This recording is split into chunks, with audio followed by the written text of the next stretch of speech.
At 8 o'clock this morning, I read that gospel again, and I had this overwhelming memory, and I think I'm among friends here, so I'm going to tell you a joke. I have this vivid memory riding with my father in a car. I was about 35 years old, and it was, and we saw this bumper sticker. And just so for those of you who don't know, my father also was an Episcopal priest. And we're in the car and we almost wrecked because we laughed so hard. But on this bumper sticker said, "In case of rapture, can I have your stuff?" I read the gospel this morning when I was reading it again, and that just vivid came back, and I just said it at 8 o'clock. It did get a laugh, and so thanks for laughing at 10 too. But that was just my memory as I'm entering into Advent. My dad, I'm like, I'm still laughing at that one. But Advent, here we are in the midst of Advent already. Can you believe it? I'm kind of like, what? Wasn't it just Pentecost? And yet, I want to share good news with you. Because Advent, each and every year, reminds me that you cannot outdark the light. That is good news. You just can't outdark the light. Try it, literally. You can't do it. You know, if you go outside today, even though the sun's not shining, and you turn on your iPhone light, I used to say pen light, and people look at me like this. I'm like, so your iPhone flashlight. You know, it doesn't make much difference in the middle of the day. But if you come in this church at 2 a.m. or 4 p.m. at this time of year, it's just so dark. And if you turn on that little bit of light, it makes a big difference. And so I want you to just hold on to that you cannot outdark the light, and to bring what little light you might be able to muster, because I'm looking out at you, and the divine light of Christ is within each and every one of you. So let it shine. Today we hear these readings from Isaiah about the work of the light being peacemaking. And we hear in the gospel, you know, the stuff about the rapture, but also pay attention, keep awake, paying attention. Why is that so difficult? Maybe it's not for you, but I have a really difficult time. Maybe it's just that I just have the attention span of a gnat sometimes. You know, it's like, and it's just so challenging. And it's just like that we're invited during this season of Advent to pay attention. And I will say, and this is something that I heard a lot of people say, oh, Advent, it's my favorite season. And I get it. Because it's this time in which we have anticipation, and we're invited to pay attention, and that this light, the story of the light coming into the world. But I will also say that I can think of no other time during the year where our church calendar and our cultural calendar is more at odds, right? The church is saying, oh, calm down, prepare, it's good. And the rest of the world is going, wah! I saw this great display in somebody's front yard in Little Rock, Arkansas this week, which is where I spent Thanksgiving with my family. And we were on this walk, and I just died laughing because there was this giant Santa Claus. But on top of it was a giant turkey sitting right on top of Santa, and a big sign on it said, "Not yet." And I was like, yes, this is great. And then I am loosening up, but I also want to remind you that Christmas is 25 days away. Really? Really? The 12 days of Christmas start on Christmas. This is the season of Advent. But I'm relaxing. Back row back there that laughs at me. But this, at odds, this tension we are in between what we are called in our faith and in our tradition and what the world is just screaming at us.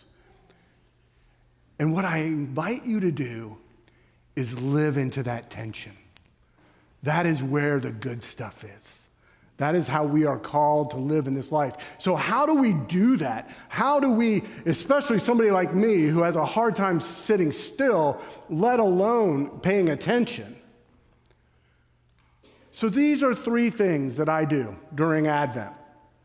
And I invite you to join with me in that. Light a candle. We just did that. Thank you, Jansen family. They did a great job with that. But also, you can do it at home. Doesn't have to be an Advent wreath. It can be. But light a candle. And what you can do when you light that candle is just say thank you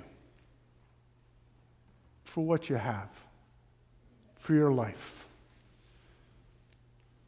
Because what I have realized that when we say thank you, when I say thank you, when I kind of look around and go, wow, all of this is a gift. When I'm learning over and over again, I wish I could learn it once and remember it, but what I'm learning over and over again is the commitment to enough is the antidote for wanting more. And it's when I can rest and light that candle and be grateful that I remember that I am enough. And boy, we are going to get some messages in the next 25 days that there's a lot of things you need. And for me, lighting that candle is helpful. Make time for silence. You all may laugh that that is one of my 3. I'm a yapper. But silence, whether it's first thing in the morning, middle of the day, evening, finding some room for silence. Because I don't know about you, but I can get kind of, and I look at all the things that are in the way, all of the challenges. And in this silence, what I try to remind myself of, what I try to remember, is that I remember all of the possibilities instead of all of the obstacles.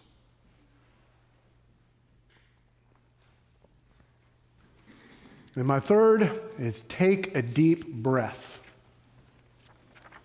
You would think that's an easy one, or easier. I just went to Arkansas, I told you, and I flew on airplanes. I just don't get those things. They're big hunks of metal that go through the sky, right? And John Charles explained to me the physics of lift, and I appreciate that. I really do. But still, I go, it gets me. And I was flying back with my daughter, and we were in line to get on the plane, and I found myself going, and I'm an anxious soul. I just am. My therapist, which, by the way, you should love her and pray for her. But she says I'm a little bit like a duck, kind of cool and calm on that exterior, but under the surface I'm going brrrr. And so I was standing in line to get on this plane, and I was like, I need to take a deep breath, and the first one went about like this. You ever had that happen? You can't even take a full breath. I went, and then by about the 3rd or 4th try, I went, oh. The combination of that deep breath and my daughter's incessant teasing of me got me on that plane, but also calmed me down. When I take that deep breath,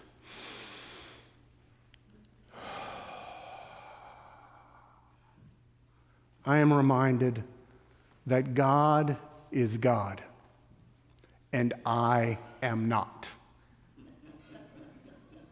And that is good news.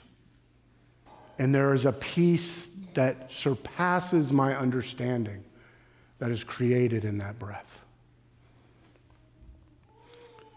So, light a candle, make some room for silence, and take some deep breaths.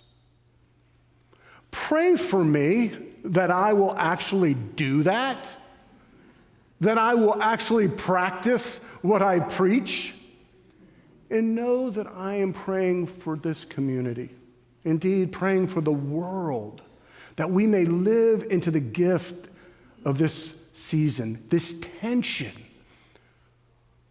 where the light wins. May we practice this Advent, so that when Christmas does arrive, we may celebrate with joy the incredible gift of a God that seeks to cross every barrier, even our inattention and apathy and anxiety, to be in relationship with each and every one of us. Be brave. Pay attention. Amen.